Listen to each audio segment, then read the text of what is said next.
میدونم که بهشت زیر پای مادران است، میدونم که خدا همیشه با مادران است.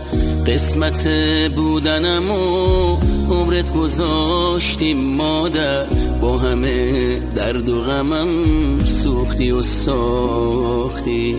مادرم قربون موهای سفیدت، من خودم فدای اسم نازنینت. مادرم مستی من دورت بگردم، تو تنها شریک